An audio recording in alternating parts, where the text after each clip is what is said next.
नमस्कार दोस्तों, आप सभी का स्वागत है। दोस्तों, अच्छे लोग हमेशा से ही दुखी क्यों रहते हैं और पापी पाखंडी मौज उड़ाते हैं। दोस्तों, इस बात में कोई संदेह नहीं है, परंतु इसके दो कारण हैं। तो हम आपको इसके बारे में विस्तार से बताने का प्रयास करेंगे। पहले बात करते हैं कि अच्छे लोगों को भगवान इतना दुख क्यों देते हैं। तो चलिए दोस्तों, हम आपको इस कहानी के द्वारा समझाने का प्रयास करते हैं। दोस्तों, एक समय की बात है। किसी नगर में एक विधवा स्त्री अपनी 3 बेटियों के साथ रहती थी। जवानी में ही उसके पति गुजर गए और 3 बेटियों का पालन पोषण करने की जिम्मेदारी उस अबला नारी पर आ गई। अपनी बेटियों को लेकर वह विधवा नारी कहाँ जाती। बेटियों को अकेला छोड़कर वह कुछ काम भी नहीं कर पा रही थी। ऊपर से समाज की उल्टी सीधी बातें उसे सुननी पड़ती थी। बेबस लाचार उस महिला का कोई सहारा नहीं था। वह अपने पति को याद करके उन बच्चियों को जैसे तैसे पाल रही थी। फिर वह एक दिन अत्यधिक चिंता करने के कारण बीमार पड़ गई। ऊपर से उन बच्चियों की चिंता उसे खाए जा रही थी कि इनका अब क्या होगा, कैसे इनका पालन पोषण होगा। इन्हीं बातों को सोच सोच कर एक दिन उसकी तबीयत बिगड़ गई और उसका अंत समय निकट आ गया। मृत्यु के समय यमराज का एक दूत युवा स्त्री के प्राण लेने के लिए उसके पास पहुंच गया। यम का दूत उस स्त्री के प्राण लेने के लिए ही आया था, किंतु वहां का नजारा देखकर वो बड़ी दुविधा में पड़ गया। उसने देखा कि वह विधवा स्त्री जमीन पर अचेत अवस्था में पड़ी है और उसकी 3 बेटियां उसके पास बैठकर बिलख बिलख कर रो रही हैं। यह दृश्य देखकर उस यम के दूत को बहुत दया आई। उससे उन छोटी बच्चियों की दशा देखी नहीं गई। वो सोचने लगा, यदि मैं इस स्त्री के प्राण लेकर यमपुरी में चला गया तो ये बच्चियां बेसहारा हो जाएंगी। इन्हें सहारा कौन देगा, इनका पालन पोषण कौन करेगा। फिर कुछ देर सोचने के बाद वो यम का दूत वो विधवा स्त्री के प्राण लिए बिना ही यमपुरी में लौट गया। यमलोक पहुंचने के बाद यमपुरी के राजा यमराज ने पूछा, तुम खाली हाथ क्यों आ गए? तुम तो उस विधवा स्त्री के प्राण लेने गए थे। तब उस यमदूत ने कहा, हे स्वामी, मेरी भूल को क्षमा करो। मैं चाहकर भी उस स्त्री के प्राण ना ले सका। मेरी जगह पर अगर आप भी होते तो शायद आप भी उस स्त्री को जीवन दान दे देते। मुझसे उस विधवा स्त्री की मासूम बच्चियों का दुख नहीं देखा जा रहा था। जब मैं प्राण लेने गया तो मैंने देखा कि उस विधवा स्त्री की 3 छोटी छोटी बच्चियां हैं और वे तीनों अपने माँ के शरीर से लिपट लिपट कर रो रही थी। यदि मैं उस स्त्री के प्राण लेकर चला आता तो उन बच्चियों की देखभाल कौन करता, उन्हें भोजन कौन कराता। मृत्यु लोक में रहने वाले मनुष्य अत्यंत स्वार्थी और मतलबी हैं। कोई भी उन बच्चियों की मदद नहीं करता। यमदूत बोला, हे धर्मराज, मेरी आपसे विनती है कि आप उस विधवा स्त्री को कुछ समय के लिए जीवन दान प्रदान कीजिए ताकि वो अपनी बच्चियों को पाल पोस कर बड़ा करे। यमदूत की ऐसी बातें सुनकर धर्मराज ने कहा, हे दूत, इस संसार के सभी प्राणियों की मृत्यु निश्चित किए गए समय पर ही होती है। ना किसी की कोई आयु बढ़ा सकता है और ना ही घटा सकता है। ना तुम किसी को जीवन दे सकते हो और ना समय से पहले किसी की प्राण ले सकते हो। जिसके भाग्य में जो लिखा होता है वह उचित ही होता है। तुम किसी के भाग्य को बदल नहीं सकते। तुमने आज सृष्टि के नियमों का उल्लंघन किया है। तुमने बहुत बड़ा अपराध किया है, इसीलिए तुम्हें इसका दंड अवश्य भोगना पड़ेगा। जाओ, अब तुम पृथ्वी लोक पर मनुष्य का जन्म लो और अपने द्वारा किए गए अपराध का दंड भोगो। फिर उस यमदूत ने कहा, हे प्रभु, धरती लोक से मेरा उद्धार कब होगा और कैसे होगा? तब धर्मराज कहते हैं, जब तुम धरती पर जाकर 3 बार अपनी मूर्खता पर जोर जोर से हंस लोगे, तब तुम्हारा उद्धार हो जाएगा। दोस्तों, इतना कहकर यमराज ने उस यमदूत को धरती पर धकेल दिया। वह धरती लोक पर मनुष्य शरीर में आ चुका था। उसके शरीर पर वस्त्र नहीं थे। मृत्यु लोक का एक नियम है, जब कोई मनुष्य जन्म लेता है तो उस समय वह नग्न होता है। तो वो निर्वस्त्र ही सड़क के किनारे ठंड में पड़ा हुआ था। फिर वहीं से एक मोची गुजर रहा था। वह मोची ठंड से बचने के लिए अपने बच्चों को कपड़े लेने जा रहा था। रास्ते में ठंड में उस नग्न व्यक्ति को देखकर उसे दया आ गई। उसने अपने बच्चों को तो कपड़े नहीं लिए, लेकिन उस यमदूत को कपड़े और कंबल खरीद कर दे दिया।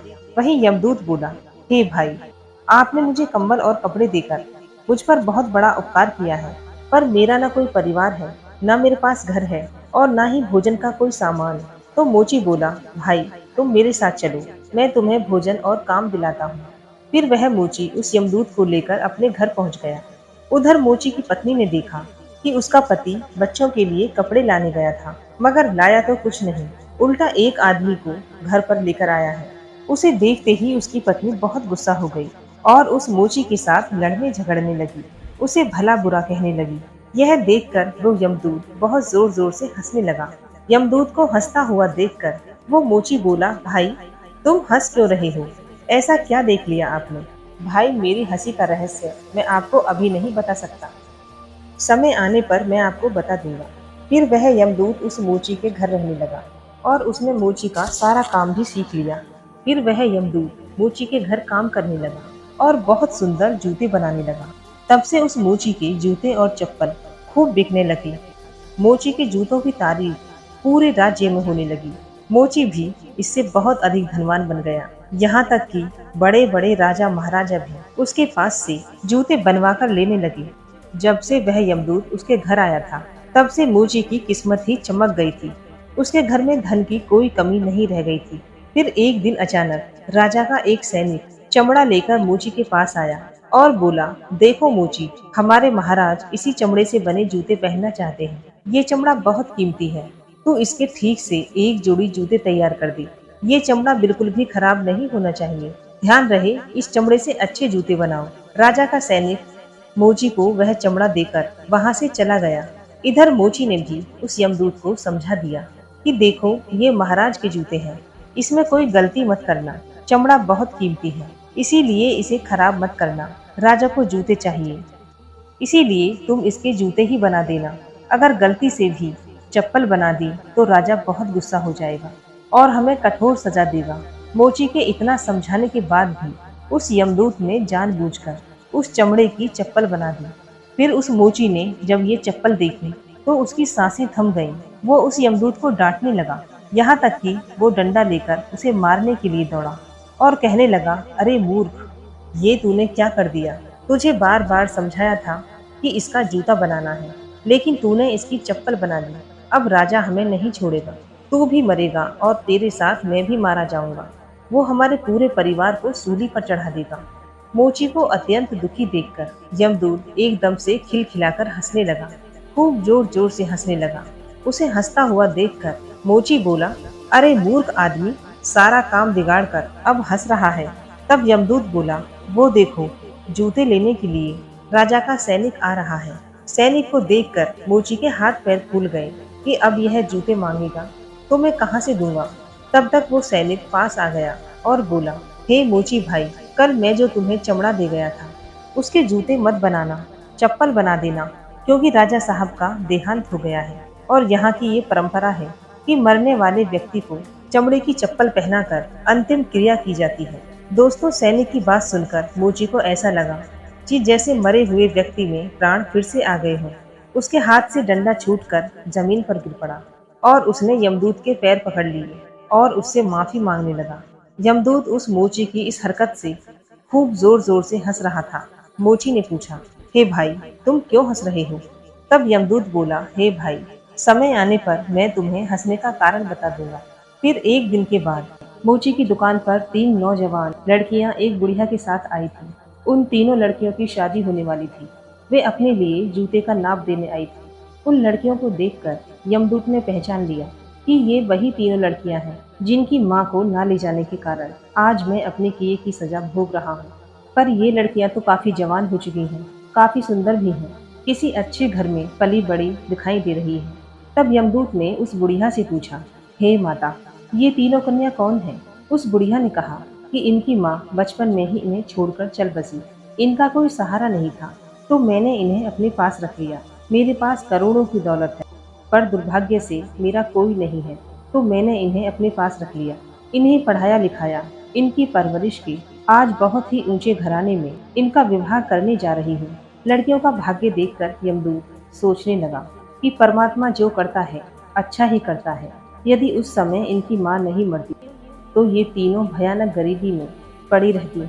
इनकी मां के मरने के कारण लड़कियां काफी बड़े घर की बहू बनने जा रही हैं और इस बुढ़िया की करोड़ों की संपत्ति का मालिक भी बन चुकी है।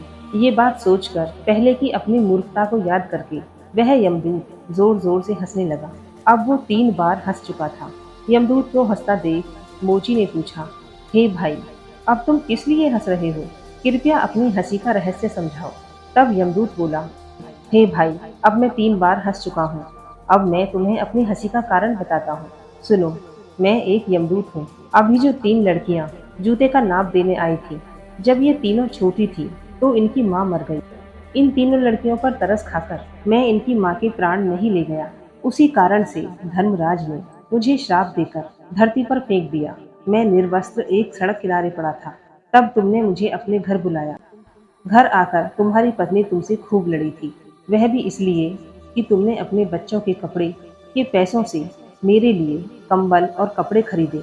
तब मैं पहली बार तुम्हारी पत्नी को देखकर बहुत हंसा था। तुम्हारी पत्नी उन पैसों को देखकर दुखी हो रही थी जो तुमने मेरे ऊपर खर्च किए थे, पर तुम्हारी पत्नी उस लाभ को नहीं देख रही थी जो मेरे आने के कारण तुम्हारे घर की किस्मत बदलने वाली थी। दूसरी बार मुझे हंसी तुम्हारी मूर्खता को देखकर आई, जब तुम मुझे राजा के लिए जूतों की जगह चप्पल बनाने के लिए डांट रही थी। तुम केवल उस राजा के जूतों के बारे में सोच रही थी, किंतु तुम्हें ये पता नहीं था कि राजा के साथ क्या घटना घट गई। पूरे गांव को पता चल गया था कि राजा की मृत्यु हो चुकी है, लेकिन तुम्हारा ध्यान तो राजा के जूतों पर ही था। हम यही देखकर और सोचकर हर्ष मनाते रहे। हम यही सब देखते हैं, पर हम उसे नहीं देख पाते जो हमें दिखाई नहीं देता, पर होने वाला वही होता है। कई बार परमात्मा हमारे अच्छे के लिए, हमारी भलाई के लिए हमारे साथ कुछ बुरा करते हैं, पर हम उसी बुरे को देखकर परमात्मा को कोसने लगते हैं। हम उस अच्छे को नहीं देख पाते हैं जो भविष्य में हमारे साथ होने वाला होता है। कई बार हमारे साथ अच्छा होता है, पर भविष्य में हमारे साथ बुरा हो जाता है। उस घटना को हम नहीं देख पाते। किसी घटना के साथ अच्छा या बुरा दोनों तरह के परिणाम जुड़े हो सकते हैं। हमें हर घटना को समय की चाल समझकर चलना चाहिए। दोस्तों, अब हम आपको बताते हैं कि अच्छे लोग दुखी क्यों रहते हैं। इसके दोनों कारण यही हैं कि पहले तो अच्छे लोगों के साथ बुरा इसीलिए होता है कि बाद में उनके साथ बहुत अच्छा होने वाला होता है। दूसरा कारण ये होता है कि जब मनुष्य के साथ बुरा होता है तो वह ईश्वर के पास चला जाता है, ईश्वर का नाम स्मरण करता है, जिससे उसके सभी पाप और दोष मिट जाते हैं। ईश्वर की भक्ति ही मुक्ति का सच्चा मार्ग है, क्योंकि केवल अच्छे लोगों को ही ईश्वर की भक्ति करने का मौका बार बार मिलता है। तो दोस्तों, इस प्रकार से वो यमदूत मोची को यह सीख देकर वैसे ही यमलोक चला गया। दोस्तों, आपको ये कथा कैसी लगी कमेंट करके ज़रूर बताइएगा, और हमारी वीडियो अच्छी लगी हो तो हमारी वीडियो को लाइक करके चैनल को सब्सक्राइब करना ना भूलें। मिलते हैं ऐसी ही नई कहानी के साथ।